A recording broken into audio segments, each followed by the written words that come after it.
I'm Charlie Sykes. Welcome back To the Contrary podcast. Back in 2017, back in the mists of time, David Frum actually tweeted something out about Donald Trump that seems particularly relevant these days. He said, regular reminder that Donald Trump's core competency is not deal making with powerful counterparties, it is duping gullible victims. So this seems timely once again, and so we welcome back onto the podcast David Frum. By the way, welcome back, David. Thank you so much. And congratulations on the David Frum Show, which you've just launched through the Atlantic. Yeah.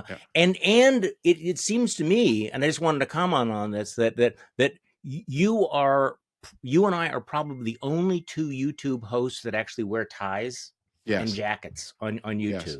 I took a corner of my house that is a part of a library that's kind of dark, and we set up all kinds of apparatus there. And when I was working with the teams, what was the vibe? And I said, the vibe is Monster Piece Theater with Alistair cooking. and all my young people at the Atlantic had no idea what I was talking about. But I know. See, I just think that it was, people have asked me so nobody else wears a tie on YouTube. And I said, I'm trying to reclaim the space for grownups. So it's like, if you're, branding it, it's like, okay, everybody else can't be a, cosplaying hipster. I want to be a grown up. I don't mind doing that. Well, it's not, yes, there's that, but there's also this, which is, this is why I've resumed doing on your show and on other shows, but especially on the one I host, that at the beginning of the podcast, there's a lot of romance about this is loose. This isn't NPR. This isn't the CBS Evening News. It's loose. It's goose. And that had a kind of fun informality, relaxing. You say, okay, it's loose. It's goose. And that's why to bring on to talk about the Nazi Holocaust, we have a Nazi crackpot. You think, you know what? It's getting a little too loose. Getting a little too loose. We need to tighten it back up. And if so, one of the reasons I'm saying is, if I bring on someone to talk about the Nazi Holocaust, it is going to be a credentialed expert who reads German and knows the archives, and is not just some random crackpot I've hauled in out of some meth fugue on the streets of some city and who has some thoughts about the Jews. It's going to be someone you can have confidence in. And so that's the thing I'm trying to reclaim, is you can have, we're working hard. This is not fun, actually. It's, I realized one of the things I had never is how hard all the podcast hosts have to work, because I always showed up. I was the guest at the party. You guys work hard to set the table. It's work. And also when I say things, I've checked them. And you know what? Everything we do, the reason it doesn't appear the same day is because the Atlantic fact checks them.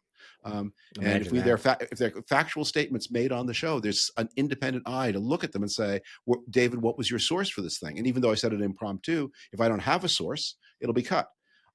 And no. Yeah, and no fact checking, which is a good thing. Seems so last century, Yeah, that whole fact checking thing. Well, it's how you avoid the whole Hitler was misunderstood genre of podcasting. Yeah, which seems to be a genre in and of itself. So let's talk about the weekend scams. I want to talk about the president in his Mideast tour, but I am not yet tired of the grift in the air, the whole Qatari jet thing. And I have to say that one of the high points of this discussion was something that you tweeted out a couple of days ago about this plane that, well, I don't want to steal your thunder about it, but where the plane came from, and it's got a backstory, it's got a history, right? It's got a history. So I got a tip to look into this, and the thing I love about the story is because if you're a Trump skeptic, you're always having to balance two truths in your mind. One is the president is unfathomably corrupt and wicked and immoral. Right. On the other hand, he's kind of a goofball and a fool and a sucker and a dupe. And in himself, that he himself is often the victim of his own scams. And so this plane story brings them both together because, look, if normal administration, the Emir of Qatar says to the U.S. ambassador, look, we're thinking of making a $400 million gift to the president. The ambassador's job is to say, what a beautiful thought. But you know what the president and the first lady would really like is one of those beautiful hand crocheted scarves I saw on the market, or a pair of them. Just keep it under $250 and present them, and they will love them. I promise you. And if maybe some artwork by children, they always they always love that. You're not supposed to let this project go forward, but it did go forward. And Trump said, Why wouldn't I take a $400 million bribe? Sure. But then you discover the backstory of the bribe. So here's the story. So the Qatar has a national airline, which is a very luxurious plane if you ever have the good fortune to ride on it. They also have a fleet of airplanes that are bought by the royal family with government funds and operated by the airline, but only for the exclusive use of the royal family. About 2010, there was a particular prime minister who loved the extended 747 with the extra long canopy on top, and he bought a couple of them for use for his own use, and outfitted them in the way that we've all seen: one gaudy, one gaudier. And he meant them for his own use. In fact, his initials are in the tail signal of the plane. So that's about 2000. He orders them, I don't know, 2009, 2010. They come into service in 2012. That prime minister, as a member of the royal family, falls badly out of favor in 2013 and loses his access to the planes. At which point, the in favor family has a problem. They've got these two gas guzzling 4-engine things, and they're too much even for the Qataris. So they put them on sale. And no one buys them because because they look ridiculous on the inside, even too much, even for a dictator, they're too much. And they have 4 engines, so they're big gas guzzlers. And by the way, the planes are aging. So they put them on the market. They try to sell. And finally in 2018. From 2012 on, they've been trying to sell these white elephant planes. 2013, when the minister, they're taken into service in 2012. Neither of them flies more than a couple of 100 hours. In 2013, the minister who ordered them falls out of favor. And from 2013 on, they're trying to sell. In 2018, Qatar has a very close relationship with Turkey. They take the gaudier of the two planes and they make a president of it to the president of Turkey. Here, you operate. Erdogan. And he accepts it, and it's and you can see pictures of it on the Twitter thread I linked to the interior. And it's like if Vegas did Aladdin's 1001 Nights, this is what they'd make for the Vegas Aladdin suite. But then they've got the second plane, which is a little less fancy. And again, it's on the market. And in 2020, it's a sister plane. They're basically the same plane, just slightly less obscenely gaudy. Okay. Yes, exactly. And so the second plane is one, and in 2020, they give up. COVID, they take it off the market, and it just sits in a hangar in Arizona, waiting for someone to do something with it. And then, wait a minute, Mr. Yokel shows up. He likes bribes. Let's give it to him, because most people have offered a gift of a 747. Most governments say, well, that's very nice, very thoughtful, very touching. How much a year does it cost me to operate this magnificent and what's gift? it going to take to retrofit it? Right? This is thank you. Free. No, thank you. I can't afford this gift. But Trump, who never reads the fine print, he says, yes, we'll take it. So my assumption is that this thing eventually falls apart, and not just because it's illegal, which is obviously it is, but because it's absurd. It's impractical. It would cost tens of millions of dollars to operate, let alone all the cost of retrofitting it. But it's a story not just about Trump's fathomless corruption, but also just he's the fool at the poker. What if he's the fool at the poker table in so many of these transactions, which I think we'll talk more of today. So actually, in your Twitter feed, you linked to a story from, I think it was July of 2020, where somebody was writing about this white elephant plane sitting there and saying that, nobody was buying it. And of course, if you had to ask how much it cost, then you couldn't afford it. And the only people that would actually think of buying it probably, we're not talking to the, Qataris at the time. And so they speculated back in 2020 that they were probably going to have to give it away like they gave away the other planes. So it was like, okay, so they had to give away this plane to the president of Turkey. Who's going to be next? So 5 years passes and they go, okay, we got a guy who will take this off our hand. Now, there are some estimates that it will cost $1 billion to retrofit this, because they're going to have to take it apart, put it back together again. And and Trump, of course, wants to keep this for himself, so it's not going to be free to the. He keeps saying it's free. Well, it's not free. It's going to cost a lot of money, and then plus, we're going to need an Air Force One since he's taking this with him. So and he and his heirs plan to operate it. There's one more thing about this that is. I worked in the White House and I had the chance to fly an Air Force One, but I've also flown on some planes operated by non-U.S. NATO governments. And the mood on those planes is austerity. Mhm. that the Chancellor of Germany, the Prime Minister of Canada, I don't know about the President of France. I've never seen that one. May be different, but they do not fly in luxury. The idea is they need to be able to go to all kinds of places Right. that commercial airlines don't fly. If you need to go to Sudan, you don't want to be booking a Mhm. ticket on Lufthansa. They need secure communications, and they need to be able to survive a terrorist attack, whether it's including ground-air missiles. They need all kinds of Mhm. survivability techniques. But once there, these are democratic governments. It's not, the Gulf. It's not even Turkey. It's not flying Vegas. Yeah. It's not a flying Vegas, and even the United States Air Force One, more luxurious than any. It's still not a flying Vegas because it is a republic uh, by the tip of its fingertips, but it still is one. So that's another reason I think all this is sticking in everybody's craw, is that everything that Trump likes is why you should say no. Aside from Exactly. even if it were to stay in the possession of the United States and not be turned into a perfect personal gift to the president and his heirs. So you wrote, it is the most astonishing act of brazen corruption in the history of the American presidency, in the history of many post-Soviet presidencies. I mean, it's un-American. It cannot be compared to anything that has ever happened in American history, which is not an exaggeration. I Yeah, mean, yeah, there's nothing even remotely like. You can run through all the various scandals and grifts in American history, and they feel quaint in yeah, comparison to all this. But I do part of me wants to see what he does with all of this, because we talk about gaudy, and considering how Trump has already redecorated the Oval Office with all yeah, the gold, gilt and everything. What he will do with this plane. I mean, you almost expect to see Wayne Newton, yeah. coming out of with the door. But but these things are directionally important in that they tell us that about the crisis that is coming. So I get one of the questions I get asked a lot on the speaking circuit is about Trump in the third term. Yeah. And so my answer to that always, and this is the same thing with the plane. Look, it's obviously not going to happen Mm-hmm. because it's illegal, and Trump can't make it legal. Remember, ballots and ballot access is controlled by the states. So Yeah. will the state of California agree to print a ballot in 2020 with Donald Trump's name on it? In the face of considerable bodies of law that say it can't be there. No, Yeah. the state of California Right. won't do that. Will the state of New York do that? No.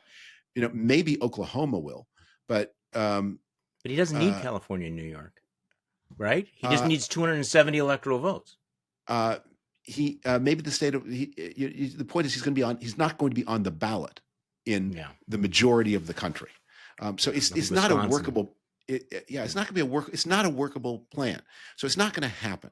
And he probably won't be on the ballot in Florida, because Florida actually is pretty clean elections law. Mm. But the reason that it's important when he says is it tells you the way his mind is going.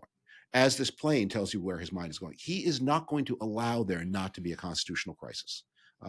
And what of the many things he's doing will turn into the crisis of the second Trump presidency? He started so many things in motion, whether it will be defying a court order on the immigration actions, whether it will be one of these corruption scandals, whether it will be insider trading. I can't predict yet, but it's coming. He's not going to. He is steering into it, not steering away from it. So what would that look like, though? What are you thinking about? He can't run for a third term, but he will create a constitutional crisis that will do what? I don't know that the crisis will be third term specific. What I'm saying is Okay. Okay. he's just saying, you show me a law, and you show me a red line, and I cross it. There's no red line that I won't cross, and That's real. and there's a lot of contingency and unpredictability in which of the cross red lines turn. Like, who thought in the first term that it would be about blackmailing the Ukraine over Yeah. weapons? Who thought that would be the scandal it was? There are so many other scandals, Yeah. and I think in the second term we can't predict it. But if we It'll have be big. if we have free and fair elections in 2026, which is an if, but if we do, at least one house of Congress will resume its investigative functions, and there will be a standoff because Trump will not. They'll send subpoenas. Trump will ignore them. Mm. It'll become clear that he's covering up something pretty bad, and then we go from there. Again, I can't predict the content. I can predict the form. So what do you mean if we have free and fair elections in 2026? What is the darker scenario for the midterm elections that you're hinting at? Um, I think Trump tipped his hand in 2020 what that would look like, which is, again, the president can't press a button that says cancel elections, Yeah. and he can't run the elections, and because some of the most vulnerable Republican incumbents are in California and New York, he probably cannot protect them. Yeah. But what he can do is try in states where he's got some purchase on the state election law, North Carolina, Wisconsin are the two most obvious candidates. Pennsylvania is another. Create chaos. As that was the plan in 2020. Some reason that people can't be seated. Some question there's a cloud, and something where you can create enough commotion that the next Congress will be consumed with the question not what did Donald Trump do, but who are our members. You remember that big battle in I forget, it's in the 80s or 90s. There was some seat in Indiana, Indiana 7, I think it was, where there's a disputed election involving one person, and Newt Gingrich went to war over it.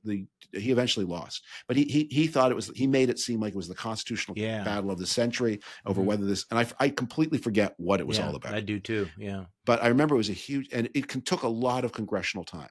So what if it's not one seat in one state, but what if it's enough seats in 2 states to hold the balance of power? You know what? Unfortunately, this is completely plausible. It is very easy to imagine exactly what you're talking about. Keeping control of Congress in doubt with these kinds of fights, even if they are completely bogus. Yeah. So it's like the plane stories. You don't have to assume that Donald Trump has well worked out, intelligent operational plans to see that it's kind of a superpower to have no regard for the rules. Right. I was noticing this today. So the truth. So one of the things we're all dealing with right now is the Trump foreign policy. So he fought a war against the Houthis at a cost of $1 billion, and he lost. Yeah. Right. And then just gave up. But the Trump method is you just rely on brazenness. So you say, we won the war against the Houthis. I just did my latest show on this. The United States brokered the peace between India and Pakistan. Yeah. Now both India and Pakistan say, no. Yeah. There's a phone call. You just claim it. But you just claim it, because if you don't care at all whether you're exposed as a liar, it's amazing what you can do. And if there's some people who will believe what you say or pretend to believe it, and certainly there are people who will repeat what you say, and there are many, many people, and this goes to the thing we were just saying about thinking what it's really like, who want to believe there must be more to this. There must be some logic. That it can't be that it's all just chaos and nonsense and danger. There must be something, and that's one of the reasons why people are ready to believe the story about brokering peace between India and Pakistan. And I gave 45 minutes to taking that story apart this week, and some people are interested, but most just say, it's another piece of noise. Let it bounce off our ears.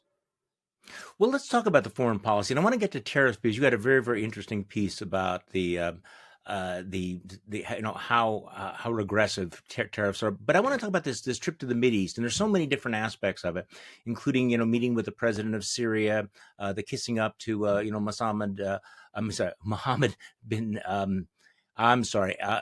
MBS. All right, I'm just going to call him MBS. All of that. But why do you think that Donald Trump dissed Israel? Why did he not visit Israel? Why did he basically give the back of his hand to Benjamin Netanyahu? Because up until about 5 minutes ago, he was joined at the hip with Israel and with Benjamin Netanyahu. So give me your sense of what happened there. I want to talk about there are a lot of other things I want to talk about, but just give me your take on what's going on between Trump and Israel. Well, let's take a step back and talk about these trips. So presidents of the United States, when they make their first trip out of the country, have a long tradition of the first trip is almost always to one of America's near neighbors. John F. Kennedy's first trip was to Canada. Lyndon Johnson's first trip was to Canada. Barack Obama's first trip was to Canada. Gerald Ford's first trip was to Mexico. Reagan's first trip was to Mexico. George W. Bush to Mexico. This is not just Republicans. Republicans tend to be from near the Mexican border, Democrats near the Canadian border. So they have personal relationships. But anyway, so 3 and 3 to Mexico, 3 to Canada. Lyndon Johnson actually made a balance. He made a quick informal trip to Canada, and then he paid his first substantial visit to Australia because Australian troops were fighting with the United States in Vietnam. Donald Trump made both his first 2 trips to the Middle East, and specifically to the Persian Gulf. His first trip in his first term included Israel. His first trip in his second term did not. And I think part of it is that they're putting pressure on Israel to agree to a deal that the Israelis don't want. But it's also, I think, this trip to should be seen very much in the light of retirement planning. and Israel's just not relevant to his retirement planning. So it's all about the deals, It's all about the deals. deals, the grift, the scams. Yeah, presidents don't go to the first tour. I mean, because here's a very basic reason why they don't. So you're a new president. You've got just a million things going at once. Let's make the first trip something easy where there are not a lot of contentious issues.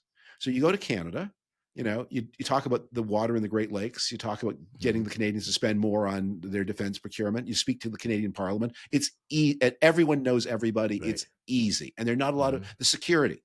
Easy, as easy as it ever is for an American president. Low risk, go to Mexico, too. Low risk, yeah. It's not going to blow up. Same thing with the trips to Mexico. Again, they go at particularly more warm moments in U.S.-Mexican relationship. Again, deep knowledge. There are many, many issues, but none of them super salient. Going to the Middle East is a big project. That's why, by the way, it's May that Trump's first trip of the second term takes place in May, whereas normally the first trip takes place earlier because you do an easy one, Mexico, Canada. Richard Nixon's first trip as president was to a NATO summit. Again, pretty complicated, but it's not going to go wrong on you. It's the call of the Gulf, and Trump is doing all of this business there, hotels, Abu Dhabi buying $2 billion worth of his meme coin. It tells you something what the main theme of this second term is, and that is retirement planning. That's hard to argue with. That's hard to argue with. But one of the big surprises, though, was also the lifting of the sanctions on Syria. This was something that the Saudis apparently wanted him to do. So here you have this image of the president who's not only now accepting this $400 million plane from some of the biggest funders of Hamas and international terror organizations, but he's now meeting with the president of Syria, a guy who once was part of Al Qaeda. I mean, this is kind of breathtaking, isn't it? When you think about, in terms of, and again, what Donald Trump can get away with that no one else can get away with. Barack Obama could not have gotten away with that. Kamala Harris could not have gotten away with that. If Joe Biden had done anything like this, you would have had the right, absolutely, heads exploding everywhere. It's complicated for liberals in the left and the non-far right too, because look, this Syria question is very complicated and closely balanced. The new president of Syria has a terrible resume. Yes, terrible. But over the past decade, he has made a lot of moves toward returning to civilization. And he has consolidated power in a way that seems to have reduced the level of violence in Syria. If somebody else were president right now, you might say, you know what? We don't know. We don't know which guy was the real guy. My personality, I'd rather be wrong on the upside than wrong on the downside on this one. If it were my decision, I would say there's a lot of reasons here to be anxious, but there's some reasons for hope. Let's be wrong in hope, not be wrong in fear. And if I'm wrong, I'm wrong, and there are all kinds of. But the problem with Trump is, it's not like that. It's the Saudis wanted him to do it, so he's doing it. And of course, if Barack Obama had done it, it would have been intensely studied, intensely debated, intensely minuted. And the optimist would say, you know what, this is a risk worth taking. This guy might be for real. He's giving us lots of signs. By the way, he helped us kill a lot of ISIS people when he was nominally in ISIS himself. He might be good. It's worth it. It's a huge win. Let's do it. And if Barack Obama had done it, the right would now be saying, oh, he's doing it because he's a Muslim terrorist lover. Whereas Trump is doing something, again, it might be a good risk, but we all know, whereas it would be false to say of Obama that he's not doing it for national reasons. With Trump, he's doing it because the Saudis told him to, and it's part of his retirement planning, and he doesn't care. So there's one detail here that I don't want to gloss over because it does feel like it's been dropped into the memory hole, which is that the murder of Jamal Khashoggi, it's as if it never happened. You have a great deal of evidence, consensus of the intelligence community that MBS was responsible for ordering the murder, this Tiger Team murder of a U.S.-based journalist, and the dismemberment of his body. And it's like it's completely shrugged off. Yeah. It doesn't matter. But also, I thought it's interesting that Donald Trump actually seemed to address it by basically saying that, a lot of people think that I should be concerned about the sins of other people, the morality, and I'm not. I'm just simply a deal maker. But there's part of Donald Trump that has this really sort of sick admiration for powerful people who can get away with murder. And Right I'm away. not saying that he's planning to do it, but there is something that, and he's been asked about this. Vladimir Putin is a murderer. Well, we kill lots of people too, but there's something about it that he thinks that if you're powerful and you're rich enough, you can literally get Yeah. away with high profile murders of people you don't like, which There are is also creepy. there are And also that's a light word. there are also dozens of women in prisons in Saudi Arabia for no offense Mm, that anyone can see, other than posting on social media that they mm, wanted to enjoy the right to choose their own clothes, yeah. and because if you're an elite Saudi and you say that, you're protected. But if you're a non-elite Saudi woman and you say it, there's no one to protect you, and you're at the mercy of the religious courts, because the balance of power between the reformist agenda and the traditional is uncertain. And so the deal that I'm not any kind of expert on this, but it looks to me the deal they struck is if one of my royal cousins goes out in a Chanel suit, leave Yeah. her alone. Hmm. But if in this case, it was literally a physical trainer who works in a local gym, if she posts on social media that she wants to wear her gym clothes back to her car on her way home, Hmm. you can arrest her and do with her what you want. But to go to the Trump piece of this, um, it has always been a part of America's power that America is more than just another big country. And Hmm. it's not just and this is something that it's very hard to make the bullies and thugs of the world like Donald Trump understand, that the reputation for being more than just your rockets is a real objective fact in the power balance within nations. It matters that people trust the United States and believe in the United States and think that the not just Americans as individuals, but the U.S. government doesn't just say we're here just here for the deal. In fact, that's something that lesser countries that yeah, maybe it's Hmm. true that if the Belgians show up and they raise human rights concerns, no one is going to listen. So the best the Belgians can do is maximize whatever Belgian economic interests there are in Right. Saudi Arabia. But if the president of the United States comes to Saudi Arabia, Ronald Reagan made it a point that there was a list during the Soviet days. There's a list of prisoners that he was concerned about. And anytime the U.S. Mm. ambassador, Jack Matlock, Hmm. met with a Hmm. Soviet counterpart, he was to begin the meeting by saying, I have a list of names. I want to hear about the health of each one of these individuals. How is so-and-so doing? How is so-and-so Hmm. doing? How is Hmm. so-and-so doing?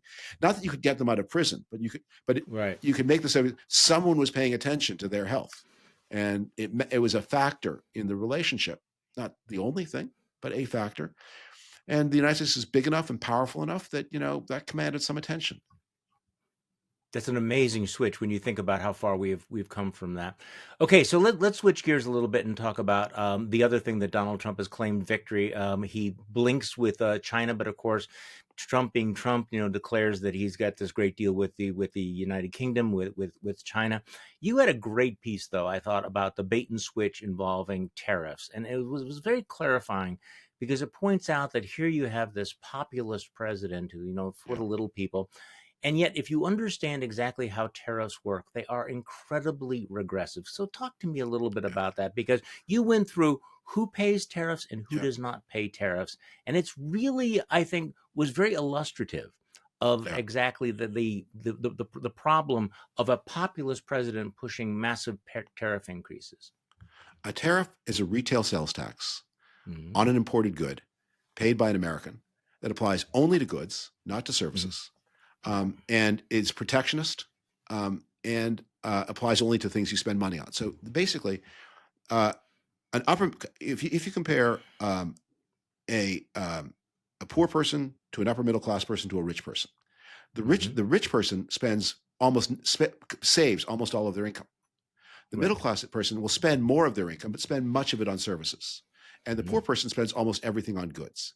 So I imagine. So I conjure this up. Imagine this: poor family at dinner. Uh, the table made in China is tariffed. The Hmm. chairs are tariffed. The cheap plates are tariffed. The cheap knives and forks are tariffed. If they're having a meal of pasta, which is again a very basic food, most pasta in the United States is made from Canadian hard wheat, Hmm. and that wheat is tariffed.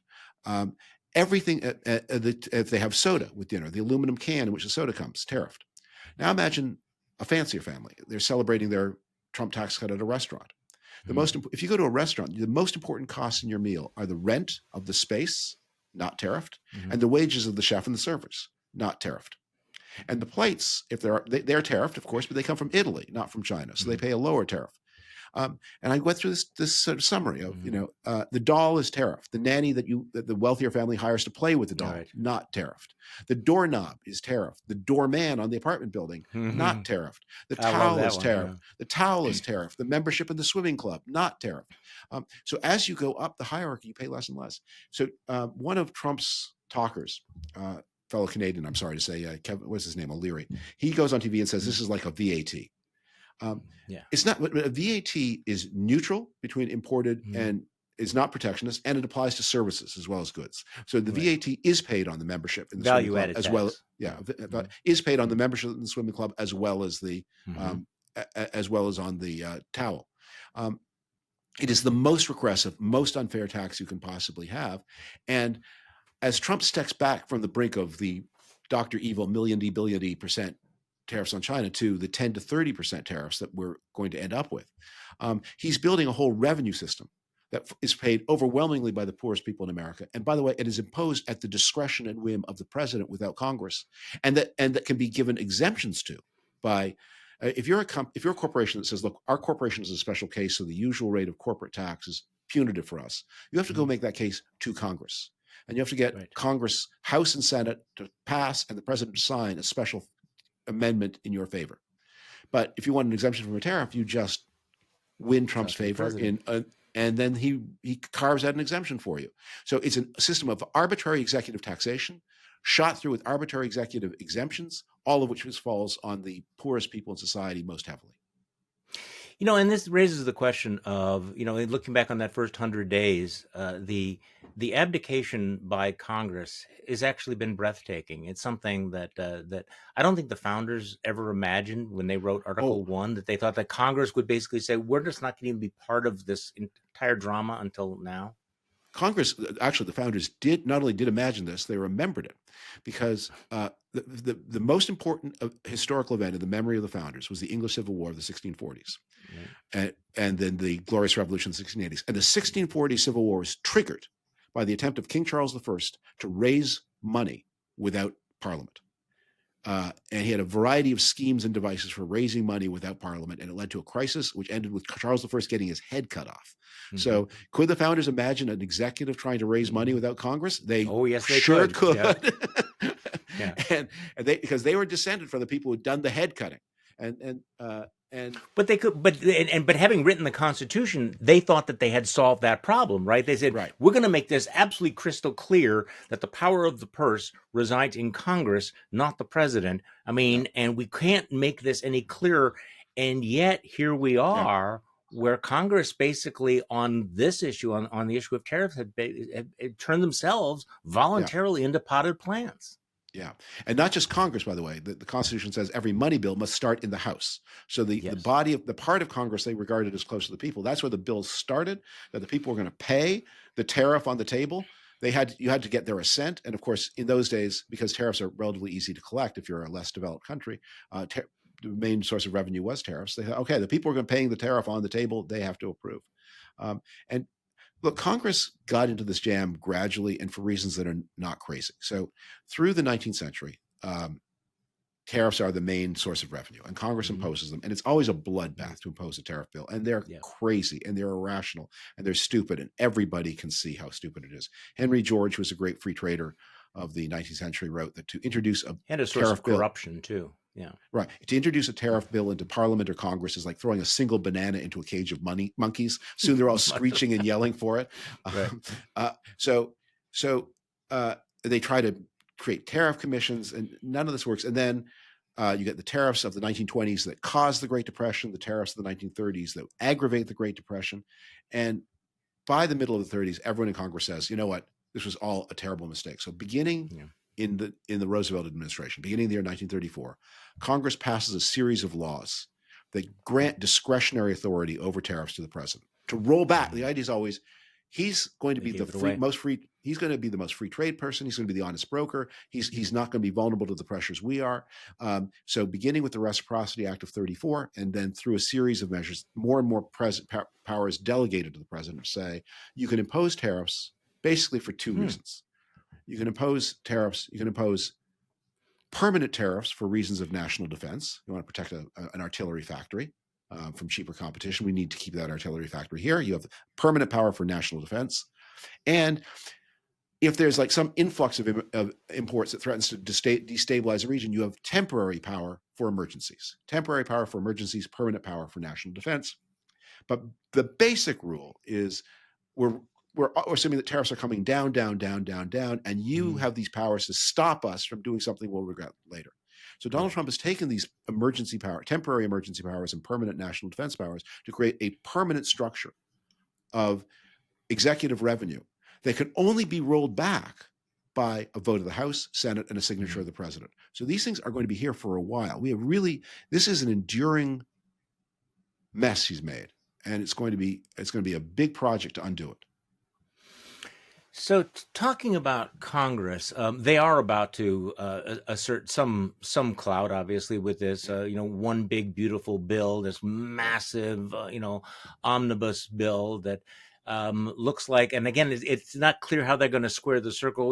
They will extend the tax cuts. They're not going to raise taxes on rich people, but there's going to be deep cuts in Medicaid. I have usually try to avoid watching the sausage being made, but give me your sense of how this is playing out. I'm assuming, and tell me if you disagree, I'm assuming that they will get something done because failure cannot possibly be an option. So they're going to pass something through reconciliation, probably by the narrowest of margins. May even take J.D. Vance to break a tie in the Senate, but they're going to get something done. What is it going to look like at the end of the day, do you think? So if you were to go to a guru of taxation, an economist, say, tell me how to write the worst possible tax bill. If I wanted to create a tax bill that was just an economic disaster, that was slow growth, what would I do? How do I write a bad bill? So, well, the first thing you do is you make it temporary, because then no one can have long-term planning. So you have lots fiscal of cliffs. You have lots of fiscal cliffs. You have lots of incentives for investment, but it lasts 4 years or 6 or 8, and so you make it temporary. And then the second thing is you want to have lots of favoritism. So similarly situated people should pay very different rates of tax. And then, of course, you want to put the biggest burden of taxation on those least able to pay, and the lowest burden of taxation on those most able to pay. Oh, and then you want to make it as you want to favor you want to try to introduce national economic planning through the back door and favor certain kinds of industries and disfavor other kinds of industries, and especially favor domestic over foreign. So those would be my major things of the don't do's. You're not contemplating. You're learning this. You're taking this to I put the label of the rat poison. You're not thinking about drinking it, are you? I say, bartender, line up the flagons of rat poison. We're going to drink them all. No, this is going to be the most anti-growth. Where is Art Laffer? Where's even Paul Ryan when you need him? That everything you shouldn't do, and everything that even Paul Ryan, I mean, not that he minds upward redistribution, but even he might say, well, you know what? Yeah, well, the least people who are least able to pay also get the most government services, so let them pay the taxes and let the wealth creators not pay. He might do that, but he wouldn't agree with make it temporary, make it and introduce economic planning by the back door. So but the reason they're doing that, of course, the reason they're making it temporary is that's the only way the math looks like reasonably, palatable, right? Because otherwise, this will just explode the national debt. I mean, we're looking at a $5 trillion increase in the national debt anyway, right? Yeah. And if they actually wrote this in, all the costs of all of this, people would go, "Oh my God, you are bankrupting you're not only it's not only anti-growth, you are bankrupting the country." I think there's something even more cynical and sinister going on, which is because they're not making these 10-year or 9-year fiscal cliffs the way the legislation would sort of encourage. Right. They're making the fiscal cliff 2028. They're writing a tax bill so that the Republicans can in 2028, or J.D. Vance can go to every billionaire in America and say, if whoever wins, whom I'm representing as Hugo Chavez, if they win, your tax goes up the day after the election. The only way you can keep the tax cut you got in 2025 is by reelecting me in 2020. Exactly right. So it's very much a kind of hostage taking bill. So it's one other thing that the taxpayers say, and don't make any of this a way to manipulate the political cycle. Don't do that. Every tax no is what's going on here, and the thing that is remarkable about this is, look, tax purity is normally a thing that conservatives and Republicans have cared about, because those of us who had the formerly right-wing, now rhino belief that markets are good, the government should be neutral, that the private sector creates wealth, government can only redistribute it, that we should have free trade, we should have open markets at home and free trade abroad. All of that stuff, which is now next door to communism, it used to be right-wing, that we were the people who cared. I mean, it was not, Democrats never minded messy tax bills. The whole project of that was a Reagan project. What we want is, simplify. 15. If you have income below this level, it's 15%. If you have income above this level, it's 27%. Otherwise, we're completely neutral as to what you do, what you make. We don't care how the money is made. We want our 15% up to this amount, or 20. We don't care if it's a corporation. We don't care if it's a private person. We don't care if you're calling it a capital gain. 15, 27. That's it. That's the tax system. That was a big idea from the 80s, and members of Congress, mostly Democrat, but also well, then what do we do if we have no favors to sell? Who needs us? And the Republicans, they say that's exactly what we're trying to stop. We're trying to stop the sale of favors. Well, this tax bill right now is the biggest orgy of favor selling seen since the days of tariff bills. And it's hard to come back from that, right? Because, how do you compete with that other than to say, okay, we're just simply going to give different favors? It's, so the elections basically become an auction for who's going to be able to give out the fear and the favors, which I think H.L. Mencken predicted that some time ago. An advance auction of stolen goods, he called elections. Yes, exactly. Very good. That was exactly the quote that I was thinking of. So the way we get out of this is, the Tea Party people of the 2010s predicted a fiscal cliff, a fiscal crisis, and that didn't happen for two reasons. One was we entered this period of extraordinarily low interest rates, practically zero. That lasted from basically 2008 to aftermath of COVID. So the debt didn't cost much. And the second thing is, for reasons that I certainly don't understand, and maybe are not well understood, that healthcare costs, Medicare and Medicaid, didn't stop rising as fast as they had been rising. I don't know why that happened, so you got these two forms of relief: low interest rates and slowdown in Medicare. But interest rates are now high. The baby boomers are now moving into their 70s, so we're going to have a lot of medical costs. And at some point, we're going to need some revenue. So you're going to need someone's going to have to write a bill that says the most important consideration is getting some money to pay the bills.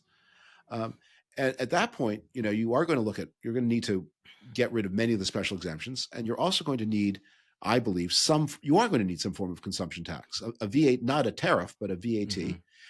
And you're going to say, if I put imposing a VAT that falls on middle class people, there better be something here that falls on the billionaires too. They're going to have to do their share, because we're going to need the VAT is a revenue raising machine, or maybe a carbon tax. It's also the right kind of consumption tax. But if those things fall on middle income people, and they have to see that the very wealthy are shouldering even more of the burden. So we're going to have to get rid of many. So I think that's how it comes. It'll come about in the atmosphere of crisis. I have no idea when the crisis arrives. No, but it is going to arrive at some point, but you can't keep doing all of this. The problem is that both political parties have kind of convinced themselves that tariffs don't matter. By the way, one of the, I think, rather extraordinary stories of the last several months, and I'm not saying it's undercovered, but it seems to sort of be getting lost, is that now we are getting very, very clear evidence that the whole Elon Musk Doge thing, which was dangerous and destructive and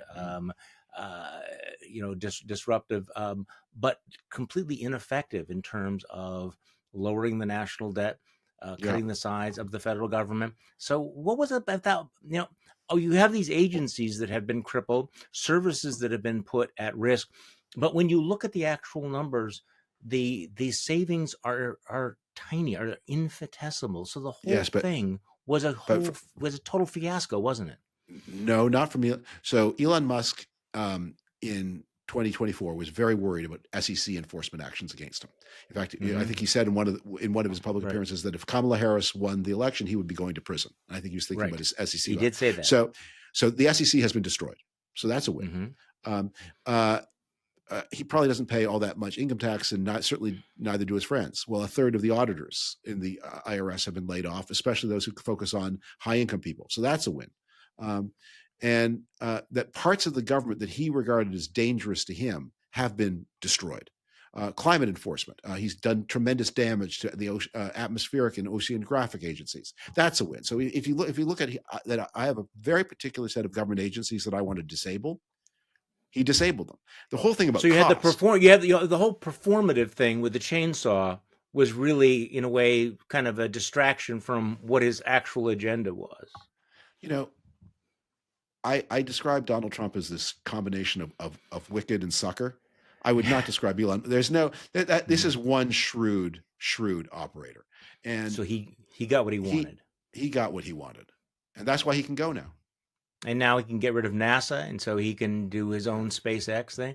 I thought it was very interesting. I mean, this is like, bottom story, it feels like, but what they're doing at the Library of Congress, firing the director of the copyright, apparently like a couple of days after she issued a report that would have pushed back on Elon Musk and artificial intelligence. I mean, these are things like, why is this happening? And the only thing you can do is, only conclusion you can come to is that anyone that has crossed Elon Musk or poses any sort of a barrier to Elon Musk's business or his entrepreneurial, fantasies, is gone. I mean, the fact that they're reaching into the Library of Congress to fire people is an indication of what you just were talking about.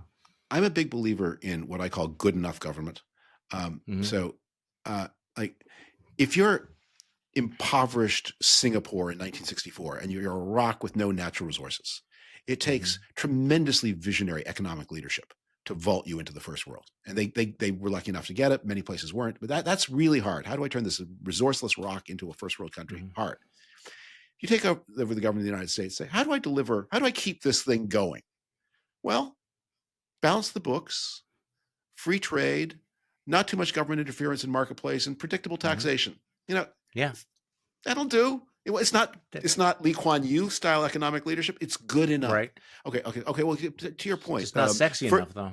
Yeah. First point, I want to balance the budget, and we've got a deficit. Then I'm a believer in good enough budgeting. Well, what you can do, if you're God, is use infinite knowledge and infinite time to reach through the federal government and find every individual item of wasteful spending and eliminate them. But you know what else also works? Restraining the growth of healthcare spending, making it a slightly more difficult for individual members of Congress to cram favors into bills, and then enforcing the tax laws to collect all the revenue you're owed. And maybe finding some additional sources of revenue like a carbon tax or progressive consumption tax and a VAT. And you know what? It's not the best answer. It's good enough. It'll work. All right. So I want to ask you, in the time that we have left, I actually have one small pocket of, I won't say optimism, but I will say hope, because, you and I have talked about the distinction between optimism and hope before. How are you feeling about the federal judiciary and the Supreme Court? Now, as you and I are speaking, they're having the debates about birthright citizenship, but let's leave that aside. My sense is that there is a coalescing of opinion among even conservative jurists that they are going to be the final guardrail. What do you think? I think the courts will save us one time out of two. Okay. That is, they will say. So they've said you can't just masked men with guns and no identification cannot seize people on the streets of an American city and without any form of hearing send them to a prison in a foreign country for life. They can't do that. So, okay, good. Okay, so that seems pretty minimal force of law. And they say, so that means the next time the Trump administration does something bad, we have to say yes. You think so? You think they think that way? I do. So it's like the presidential immunity, or as I call it, presidential impunity case. Oh my God! Yeah. It seems to me that the correct answer to that question is: can the president be held criminally liable for acts he commits in office? And the answer is, from the president, we're really glad that this has never come up before.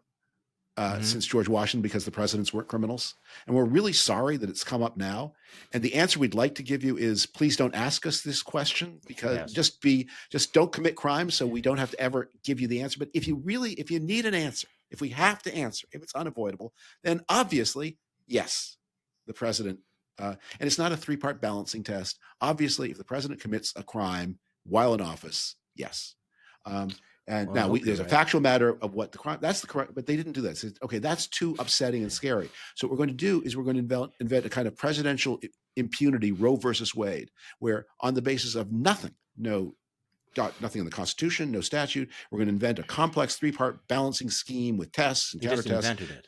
We just invented. This is a very important point. They just invented it. Yes, they just invented it. And the question is, well, first, if we're going to invent a statutory scheme, that's not a job for you. If the Constitution is, as you suggest, silent on this, that's a big oversight, and you should say that somehow the founders of the American Constitution, whom we admire so much, failed to anticipate what is the remedy if the president commits crimes. But I don't think they did. So then you have to say, you know what, then we're helpless. But because they didn't want to hold Donald Trump to account, but because they also didn't want to say, the only way was to say, well, we regard the Constitution as defective, there's no remedy. They then invented this thing, and it's a mess. But so having done that they then stood up on the kidnapping people from American streets without a hearing. But the next one, I think they revert to the impunity. And then so I think it's about half the time they will stand up and half the time they won't. I do think that, though, that the attempts to bully and intimidate the judges might be backfiring somewhat. I mean, when Stephen Miller rolls out from the White House, and stands there and talks about we're seriously considering suspending habeas corpus, I mean, it doesn't matter whether you've been appointed by Ronald Reagan or even by Donald Trump. There's got to be judges going, wait, what? Yeah. You guys are seriously thinking of doing that? Yeah. Well, it's also, actually, funnily enough, the founders did anticipate this question of suspending the writ of habeas corpus. Yeah. And it's in the Constitution. The president can do it. And the Constitution gives exactly the highly specific and limited circumstances under which the president can. Right. And if you can't show these highly limited, then you can't do it. But they're doing one other thing, which is someone has got a list of the addresses of judges and their children. I know. And is sending pizza boxes to their houses as if to say, where a pizza box can go, a gun can follow. My guess is those people are obviously not people who draw a salary from the United States government, but people who draw a salary. I also don't believe that people who draw salaries are unacquainted with who those people are. Right. And there's a wink to that. So here's another, you come from this world as well, that virtually all, for lack of shorthand, principled conservatives have been excommunicated from the Republican Party, right? I mean, this has been the story of the last several decades. They've been kicked out of Congress. There's no room for the Liz Cheneys, the Adam Kinzingers, even Paul Ryan has no place in the Republican Party anymore. The one area where you still have thoughtful conservatives are the courts, because they have lifetime tenure. They cannot be primary. They don't have to worry about Elon Musk. And so in many ways, they're kind of they are the remnant. They are the last redoubt of conservative constitutional principle. And Donald Trump does not fully understand that. And his approach has been to deal with them the way he dealt with law firms and the media and others. I'm just going to bully you. I'm going to threaten you. I just don't know that it's going to work. Yeah. Well, here's the good news and here's the bad news. The reason that the courts have not got turned MAGA is because if in 2017 you're President Trump with a Republican Senate and you want to appoint someone to a court, not a district court, but like an appellate court, they need a kind of resume that guarantees they're at least in their early 40s, which means they've spent most of their formative years in, under the Tsar, not under Stalin. But what is happening now is it's now been we've now remember the big Stalin project. The reason they kept shooting the engineers was because he knew these were people who had their minds formed before the communists took over. We need red engineers, and it doesn't matter if they're less competent. We just need to know they're politically loyal. And by 20 plus years after the revolution, you've got that cadre of people. So you can now begin to appoint people to the courts who have went to law schools, have plausible looking resumes, who have the right age, and who have spent almost all of their adult life under MAGA. And I think it's very striking that I'm just struck at how many of the worst actors in the Trump world come from, for example, Claremont College. That there are these places that have been incubators of reactionary, authoritarian, or worse politics, and you're getting a critical mass. So what you're saying when you say these optimistic things about the judiciary is that we think that the combination of this life cycle approach to talent plus the disgust instinct in the U.S. Senate will be enough to keep Trump from appointing too many people. He has to appoint the Gorsuches and the Barretts and so on, the people who are more or less, who are legally minded conservatives. They may be very conservative, they're legally minded, but he's going to have a talent pool coming along where he's going to. And then the question is, does the Senate hold? And the Senate just turned out into this chamber of human worms. I mean, I just don't understand. That's one of the great mysteries. You cannot count on them. And if they've gone along with Kash Patel and Tulsi Gabbard and Pete Hegseth, then there's no guardrail there. Yeah, when you have appointees to the Department of Defense, where the question is, if you get an illegal order from the president, will you obey it? Oh, geez. And they say, and their answer is illegal. That's such a harsh word. And they hem and haw is they will not say on the record that there is any order from a president that they want. The military is in unsafe hands. So I think we're sort of in a race here. As I said, I remain hopeful that the forces of legality and the American tradition prevail, but this is a real test. And it is. And a sentence I read a long time ago is one I keep thinking in mind, that sunny American certainty that everything must turn out for the best is the greatest threat to the sunny American certainty that everything will turn out for the best. I agree with you completely. David Frum, it is always a pleasure to talk with you. And of course, people, you can find David's work in The Atlantic, and you can watch him on the David Frum Show, where he is the only other YouTube host who actually wears a tie. I think he's the only one. So anyway, David, thanks for joining me, and thank you all for listening to this episode of To the Contrary podcast. I'm Charlie Sykes. You know why we do this? Because now more than ever, it is important to remind ourselves that we are not the crazy ones.